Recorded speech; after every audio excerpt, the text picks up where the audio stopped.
নমস্কার, জয়ের ফেসবুক লাইভে সকলকে স্বাগত। এই মুহূর্তে দেখতে পাচ্ছেন বিকাশ ভবনের সামনে এসে উপস্থিত হয়েছেন আইএসএফ বিধায়ক নওশাদ সিদ্দিকী এবং তিনি রীতিমতো কথা বলছেন এখানের বিশেষভাবে সক্ষম চাকরি প্রার্থীদের সাথে। সরাসরি সেই চিত্র দেখতে পাচ্ছেন জয়ের ফেসবুক লাইভে।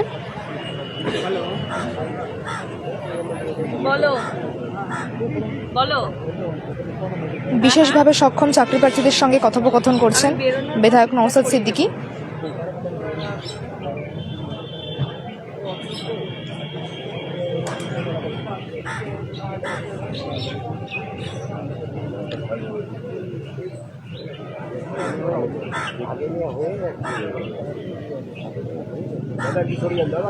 पीछे पीछे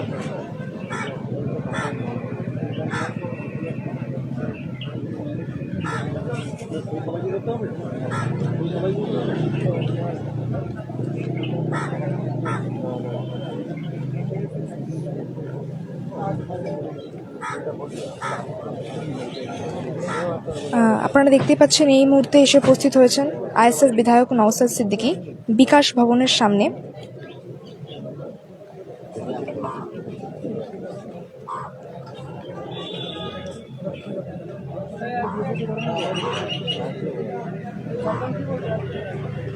কয়েকজনের সই করলে হবে।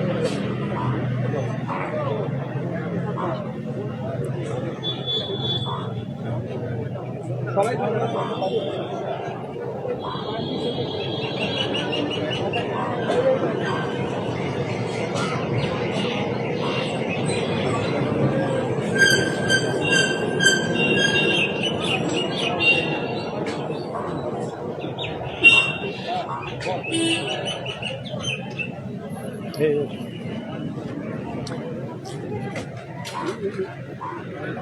সরাসরি আপনারা দেখতেই পাচ্ছেন এই মুহূর্তে যে চিত্রটা দেখাচ্ছি যে বিকাশ ভবনের সামনে এসে উপস্থিত হয়েছেন বিধায়ক নওশাদ সিদ্দিকী এবং চাকরি প্রার্থীদের বিশেষভাবে সক্ষম চাকরি প্রার্থীদের দাবি দেওয়ার নিয়ে যোগ্য দাবি দেওয়া নিয়ে তিনি কিন্তু আজকে কথোপকথন করবেন সমাজ এবং শিশু কল্যাণ দপ্তরের আধিকারিকের সঙ্গে। তার জন্যই তিনি এসে উপস্থিত হয়েছেন।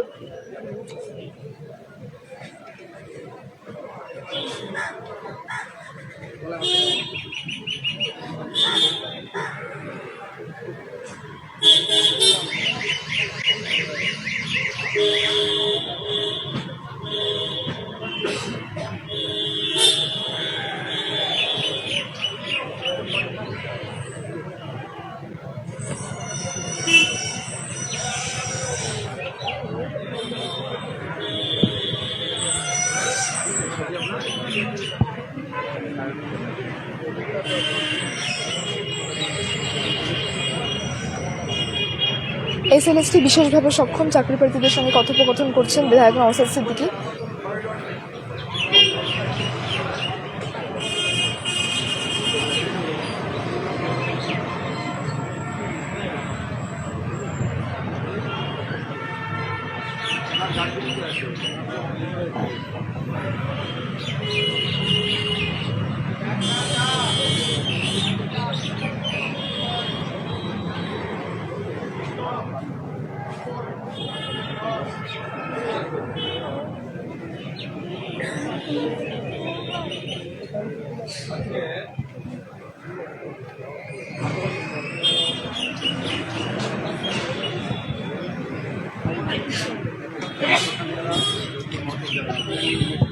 যারা রিজার্ভ ক্যাটাগরিতে যারা টেট 2022 পাস করে আছে কিন্তু তাদের রিজার্ভের উপরে আবার রিজার্ভ চাপিয়ে দিয়ে যেটা সম্পূর্ণ আইন বহির্ভূতভাবে এদেরকে বঞ্চিত করা হচ্ছে। এনারা আপনার অবস্থান বিক্ষোভে বসে গিয়েছিল, তার মধ্যে একজন অসুস্থ হয়ে গেছিলো। আমি তড়িঘড়ি শুনে আসছি, এনাদেরকে রিকোয়েস্ট করেছিলাম যে আপনারা এই ধরনের তারাই অবস্থান বিক্ষোভে বসে গিয়েছিল। ঠান্ডার সময় শরীর খারাপ হতে পারে, বিভিন্ন জায়গায় দূর দূরান্তে বাড়ি, যে আপনারা আজকে প্রত্যাহার করে নেন। আমরা সোমবারে আপনাদের দাবিটা নিয়ে দরকার লাগলে মন্ত্রী মহাশয়ের কাছে আমি যে কথা বলবো। সোমবারের পরিবর্তে আজকে মঙ্গলবার আমরা আসছি, এনাদের সাথে আলোচনা করি যে দাবিটা যে বলবো। এনারা যে দাবিটা করেছেন যে এদের সাথে যে অন্যায় হচ্ছে এটা সঠিক দাবি, এবং এই তারা যে ওনাদের সাথে অন্যায় করছেন অথরিটি, সেই জন্য অলরেডি লেবার ডিপার্টমেন্ট থেকে নোটিফিকেশন ইস্যু করে এটাকে শুধরানোর কথা বলে দিয়েছে, কিন্তু বছর শুধু মানে সময় পার হয়ে যাচ্ছে, এদের শুধরাচ্ছে না। ফলে যে এই যে টেটের যে এখন চলবে আগামী 9 তারিখ আছে লাস্ট ডেট, এই যে ভাইবা চলবে বা এই যে প্রসিডিওর চলছে, এই প্রসিডিওরের মধ্যে এরা এসএসসি আর ফার্দার মানে যেগুলো চলছে এগুলো এরা সম্পূর্ণরূপে বঞ্চিত হবে। তো বঞ্চনা শিকারের হাত থেকে বাঁচার জন্য এরা শুধুমাত্র মানবিক ভাতা 1000 টাকা নিয়ে বাঁচার জন্য নয়, এরা প্রতিষ্ঠিত পড়াশোনা করেছে নিজের তাগিদে। অবশ্যই সরকারের সহযোগিতা তো থাকবেই, সরকারের সহযোগিতা না থাকলে আমি এখানে অবধি এসে পৌঁছাতাম না। যদি ট্রাফিকিং সিস্টেম ঠিক না থাকতো তাহলে আমি যত সময় এখানে এসে পৌঁছাতাম না। এটা তো স্বাভাবিক সহযোগিতা, স্বাভাবিক যে সহযোগিতা করতে হয় সেটা করেছে। এদের মেধার ভিত্তিতে এরা পাস করেছে, উচ্চশিক্ষায় শিক্ষিত হয়েছে, পাস করেছে। এবার এদের চাকরির ক্ষেত্রে জয়নিংয়ের ক্ষেত্রে বাধা হয়ে দাঁড়িয়েছে সরকারের ভ্রান্ত নীতি যাতে প্রত্যাহার করতে হবে, এবং যেটা স্বাভাবিক নীতি যেটা আছে অলরেডি এই বিষয়গুলো নিয়ে একাধিক মামলা হয়েছে সুপ্রিম কোর্টে যেগুলো ভুল, কিন্তু এখন যে জায়গায় দাঁড় করিয়ে দিয়েছে এদেরকে আইনি লড়াই করতে হবে। কেন এরা আইনি লড়াই করবে? এদের আর্থিকভাবে এরা দুর্বল, আইনি লড়াই কেন করবে? সরকার ভুল করেছে, সরকারকে ওটা ঠিক করতে হবে।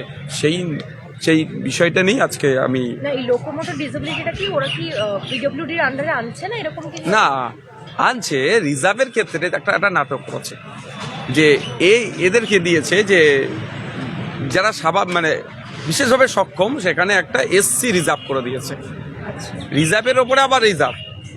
আচ্ছা, 22% যে এসসি কমিউনিটি রিজার্ভ পাচ্ছে সেখানে 21% করেছে এসসিদের মধ্যে যারা স্বাভাবিক তারা, আর 1% করেছে আবার এসসিদের মধ্যে যারা বিশেষভাবে সক্ষম।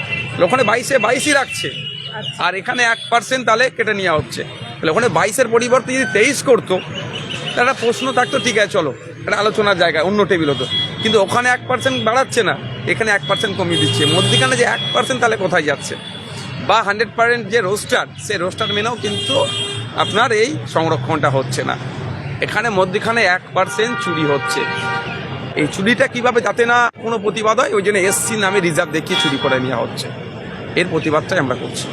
তবে এসসি ভাইদেরকে রিজার্ভ দিয়েছে বলে নন এসসিরা যারা আছেন এখানে দেখুন না, সায়নী চ্যাটার্জি আছে, বাসিত আলী আছে, আচ্ছা পায়েল সর্দার আছে, সবাই, সাদ্দাম হোসেন আছে। এখানে আমাদের কিন্তু এসসি এসটি ওবিসির এখানে ব্যাপারটা নয়, ভুল নীতির বিরুদ্ধে আমরা এসেছি। এসসিরা চাকরি পাবে, নন এসসিরা চাকরি পাবে না, এরকম প্রশ্ন এখানে আসছে না। যখন 22%-এর মধ্যে 21% আপনি দিচ্ছেন এসসি যারা স্বাভাবিক, আবার 1% এসসিদের মধ্যে যারা কেটে নিচ্ছেন, ওটা যেটা লোকোমোটর আছে তাদেরকে দিচ্ছেন। আর তাহলে এখানে যেটা 4% যেটা আপনার বিশেষভাবে সক্ষমদের জন্য যেটা বরাদ্দ হয়েছিল, সেই 4% কোথায় গেল? 3% টাকাচ্ছেন কেন? তাহলে 1%-টা মধ্যখানে খাচ্ছে কে? ওই ঘুঘুর ভাষাটাই ভাঙতে হবে।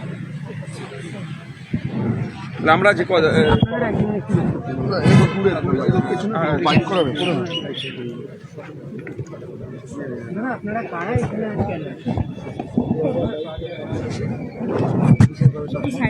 এখানে শুধু এসসিদেরকে সংরক্ষণ দেওয়া হচ্ছে, বাকি জেনারেল, ওবিসিএ এবং ওবিসিবি যারা locomotor disability including cerebral palsy আরও কয়েকটা আছে, তাদেরকে কোনো রকম সংরক্ষণ দেওয়া হয়নি। তো আপনাদের দাবিগুলো কি আছে? আমাদের দাবি আমাদের রিজার্ভেশনটা ফিরিয়ে দিতে হবে, এটা আমাদের ন্যায্য অধিকার, এই অধিকার আমরা ফিরে পেতে চাই। আমি এখানে শশী পাঞ্জা ম্যাডামের সঙ্গে দেখা করতে আসি, যিনি আমাদের মন্ত্রী সমাজ কল্যাণ দপ্তরের। আমার নাম সাদ্দাম হোসেন। গেটের সামনে, বিকাশ ভবনের গেটের সামনে চলে এসো। ও টিভি নিয়ে লাগবে, লিখে দেবো। এর পেছনে আসো সবাই, সবাই একটু পেছনে আসো, সবাই আরো পেছনে আসো। ঠিক আছে। হ্যাঁ, আমি তো চাইছি আরো পিছিয়ে আসতে।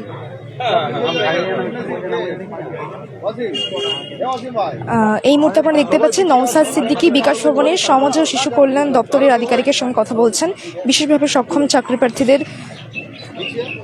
ন্যায় বিচারের দাবি নিয়ে। আপাতত লাইভটি এখানেই শেষ করছি। পরবর্তী আপডেট পাওয়ার জন্য চোখ রাখুন জিআইএ।